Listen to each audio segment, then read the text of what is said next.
Hello বন্ধুরা, তোমরা দেখো বিপত্তারিণী মায়ের পুজো 2026 পয়লা শ্রাবণ 18 জুলাই, চৌঠা শ্রাবণ মঙ্গলবার 21 জুলাই। জয় মা বিপত্তারিণী, জয় মা দুর্গা, জয় মা মাতৃশক্তির জয়।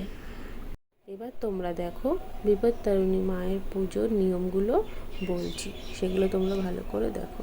প্রথমে 13 রকমের ফুল নেবে, থালায় সুন্দর করে সাজিয়ে, তারপর 13 রকমের পান দেবে, একটা একটা করে ধুয়ে দেবে। পানগুলো পুজোয় ধোয়া জিনিসই লাগে।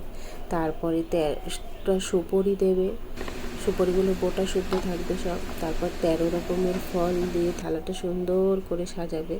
একটা একটা ফল গুনে দেবে 13 রকম হয়েছে কিনা ঠিকভাবে দেখবে তোমরা। হ্যাঁ, দেখো আমি তোমাদের দেখাচ্ছি সাজিয়ে। তারপর লাল সুতোয় 13টা গিট এবং 13টা দুব্ব দিয়ে বাঁধা সেই লাল সুতো থালার পরে সুন্দর করে তোমরা সাজিয়ে দেবে। দেখো আমি সুন্দর করে সাজিয়ে রেখেছি থালার পরে, দেখেছ? তারপরে দেবে আলতা, সিঁদুর, সুন্দর করে সাজিয়ে থালার পরে দেবে।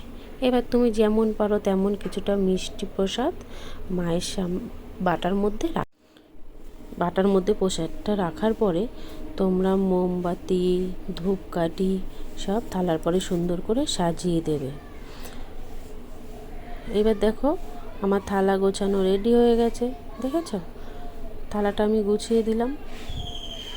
এই গিট বাঁধা লাল সুতো কিন্তু মেয়েরা বাঁ হাতে এবং ছেলেরা ডান হাতে বাঁধবে। আমরা এবার সরাসরি চলে আসবো মন্দিরে। দেখো মায়ের পুজো হচ্ছে।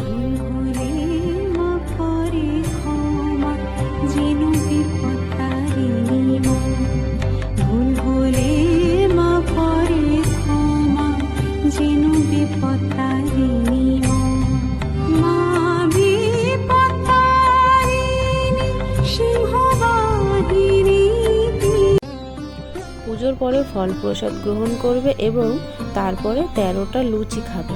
13টা লুচি খেতে হয়। 13টা লুচির সঙ্গে তোমরা যেমন তরকারি খাও খাবে, খেয়ে পুজোর নিয়ম শেষ করবে। হ্যাঁ।